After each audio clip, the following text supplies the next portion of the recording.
وَقُلْ جَاءَ الْحَقُّ وَزَهَقَ الْبَاطِلُ إِنَّ الْبَاطِلَ كَانَ زَهُوقًا۔ السلام علیکم ورحمۃ اللہ وبرکاتہ۔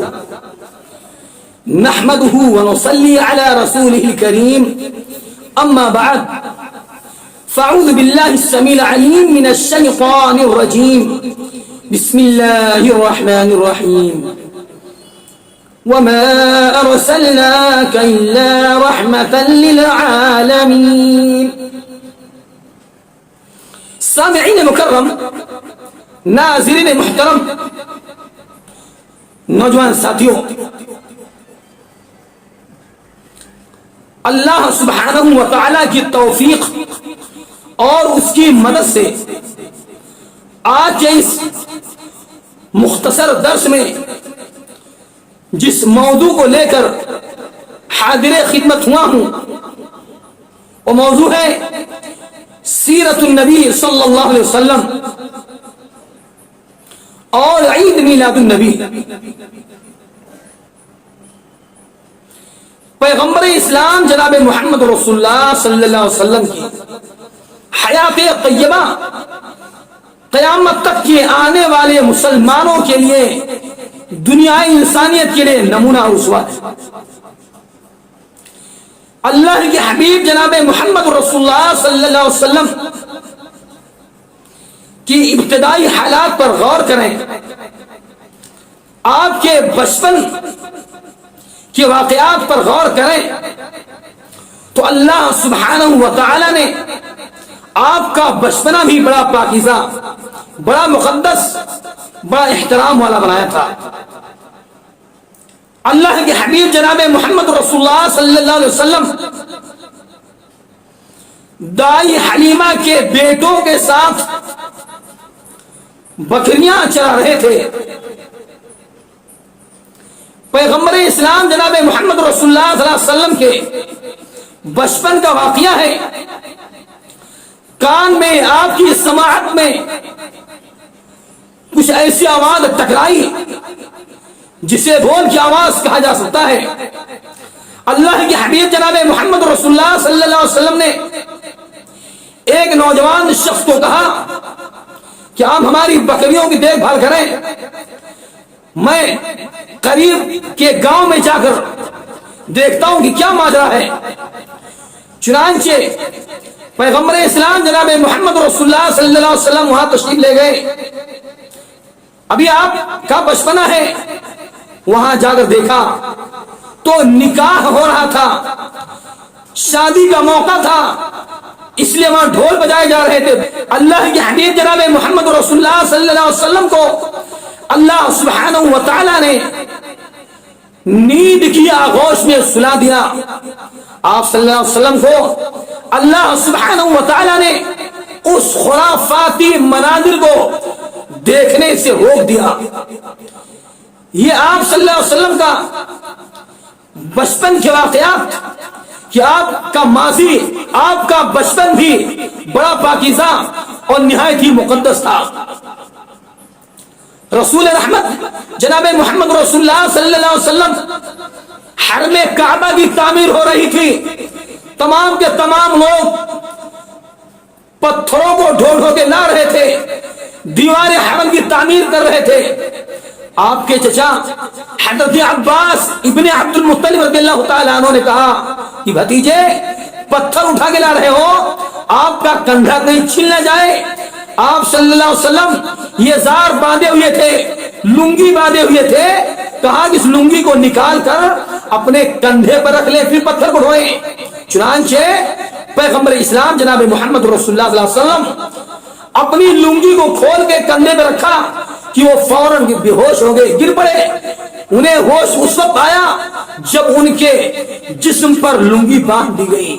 یہ مقام تھا پیغمبر اسلام جناب محمد رسول اللہ علیہ وسلم کا کہ اللہ تبارک و تعالی نے ہر موقع پر آپ کو بچایا۔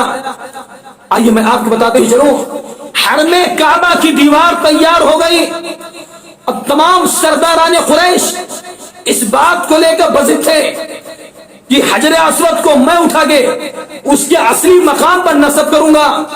تمام کے تمام سرداران مکہ بے چین تھے.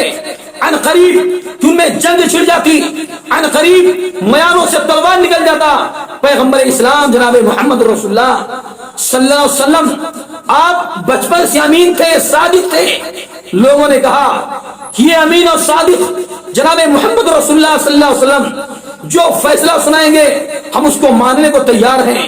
چنانچہ ولید وغیرہ نے مشورہ دیا کہ حرم کعبہ میں جو اعلی الصباح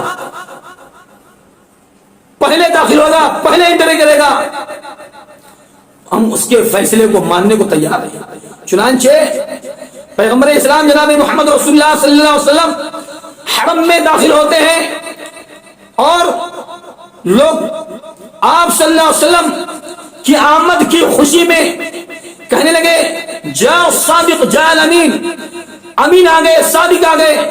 چنانچہ آپ صلی اللہ علیہ وسلم نے اپنی تدبیر و حکمت سے آپ صلی اللہ علیہ وسلم نے حکیمانہ انداز میں ان سب کو کہا کہ ایک چادر لائیے. اس چادر میں پیغمبر اسلام جناب محمد رسول اللہ صلی اللہ علیہ وسلم حجر اسود کو اپنے دستے تحت اٹھا کے رکھتے ہیں اور تمام سرداران مکہ سے کہتے ہیں کہ اے لوگوں سب کے سب ایک کونا پکڑ لو. چنانچہ تمام کے تمام لوگ جو اس شرف و سعادت کو حاصل کرنا فخر سمجھتے تھے، آپ صلی اللہ علیہ وسلم نے ان کو کہا کونا پکڑ لو. کونا پکڑ لیے اور جہاں نصب کرنا تھا آپ صلی اللہ علیہ وسلم اٹھا کے اپنے دستے تحت وہاں نصب کر دیا. معاملہ ختم ہو گیا، جھگڑا ختم ہو گیا. سعادت، شرف، عزت، احترام ہر سردار کے حصے میں آئی. وہی کفار مکہ ہیں جناب محمد رسول اللہ صلی اللہ علیہ وسلم نے 40 سال تک جو ہے وہ کفار مکہ آپ کو امین، آپ کو صادق کہا کرتے تھے. جیسے ہی پیغمبر اسلام جناب محمد رسول اللہ صلی اللہ علیہ وسلم نے اپنی نبوت کا اعلان کیا، اپنی پیغمبری کا اعلان کیا، کہا کہ لوگوں تمام کے تمام خاندان کے لوگوں کو صفا نامی پہاڑ پر آواز دیا ان کو کہ اے لوگوں آؤ اپنی جانوں کو جہنم کے عذاب سے بچانے کی فکر کر لو. وہ تمام کے تمام لوگ آئے. آپ نے فرمایا کہ اے لوگوں یہ بتاؤ اگر میں تم سے یہ کہتا ہوں کہ اس پہاڑ کے پیچھے ایک لشکر جرار موجود ہے جو تمہارے اوپر کچھ ہی دیر میں حملہ آور ہوگا تو اے لوگوں، اے سرداران قریش، اے رؤسائے مکہ، کیا آپ میری بات کو مانیں گے؟ آپ میری بات کی تصدیق کریں گے؟ تمام کے تمام لوگوں نے کہا ما جربنا علیک الا صدقا، اے پیغمبر جناب محمد رسول اللہ صلی اللہ علیہ وسلم ہم نے آپ کو کبھی جھوٹا نہیں پایا، ہم نے آپ کو اب تک سچا پایا، ہم آپ کی بات کو مانتے ہیں، تسلیم کرتے ہیں. چنانچہ پیغمبر اسلام جناب محمد رسول اللہ صلی اللہ علیہ وسلم نے اپنے کلام کو جاری رکھا اور فرمایا اے لوگوں قولوا لا الہ الا اللہ تفلح العرب والعجم. ایک روایت کے اندر آتا ہے کہ قولوا لا الہ الا اللہ تفلحوا، کہ لوگوں تم لا الہ الا اللہ پڑھ لو کامیاب ہو جاؤ گے، عرب و عجم کے مالک بن جاؤ گے، توحید پر آ جاؤ، شرک کو چھوڑ دو.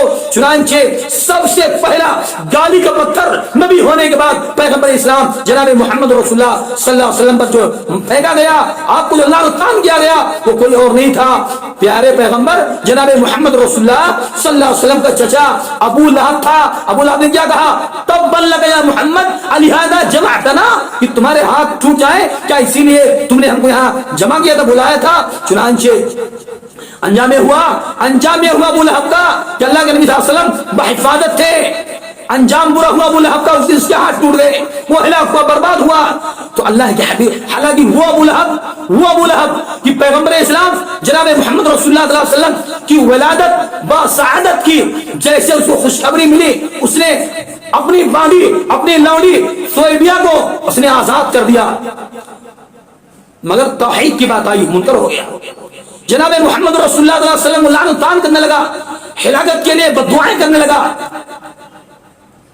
سامعین مکرم، غور و فکر کا مقام ہے کہ پیغمبر اسلام جناب محمد رسول اللہ صلی اللہ علیہ وسلم کی ولادت بسعادت، آپ کی پیدائش کا اصل مقصد کیا تھا؟ آپ کی ولادت کا اصل مقصد یہ تھا کہ لوگوں کو توحید کی طرف لائیں، لوگوں کو شرک و کفر سے روکیں، لوگوں کو ایک اللہ کی طرف بلائیں، یہ مقصد تھا.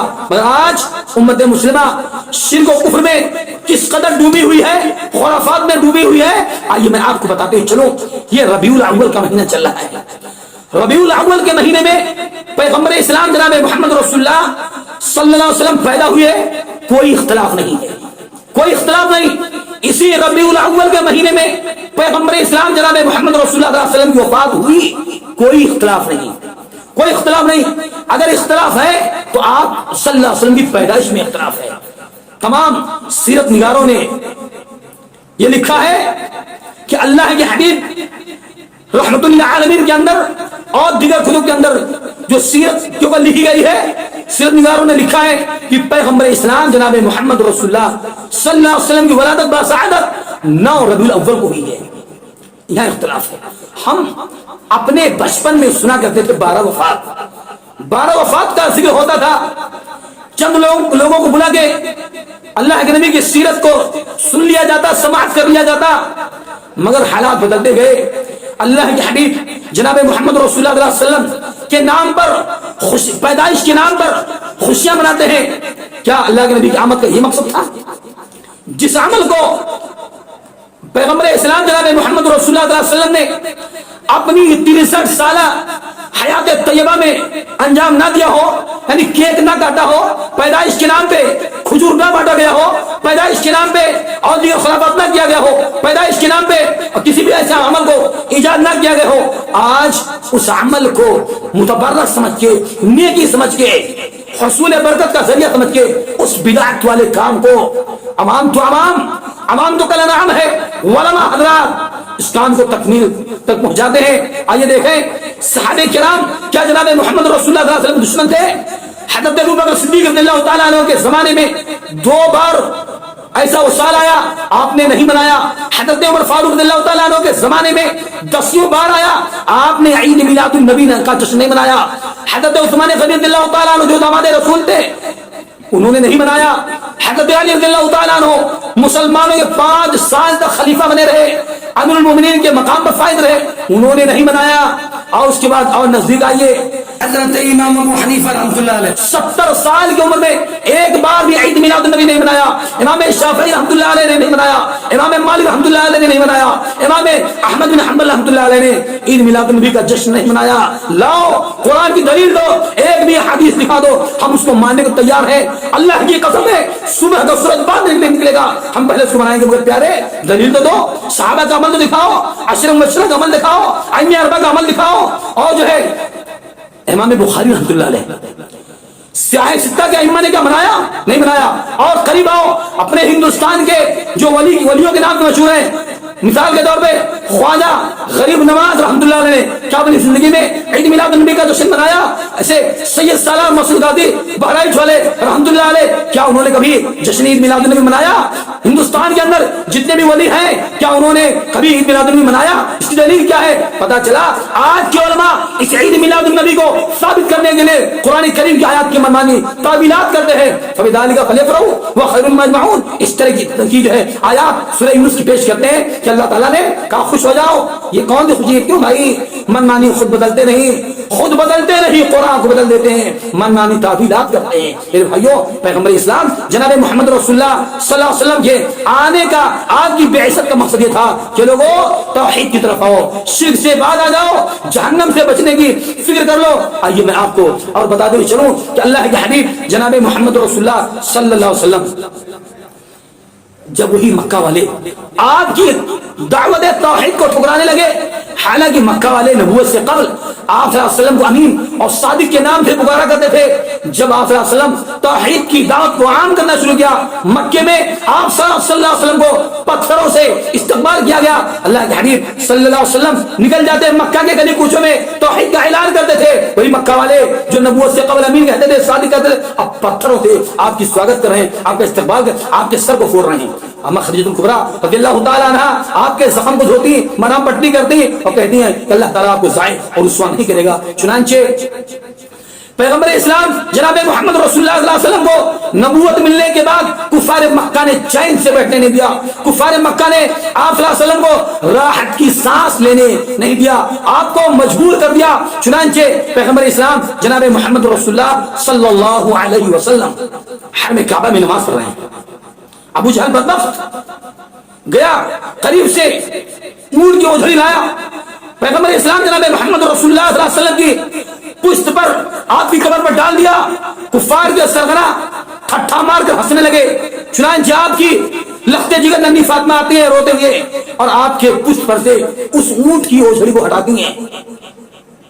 آپ صلی اللہ علیہ وسلم کو کیا کیا نہیں کیا گیا، کتنا ستایا نہیں گیا۔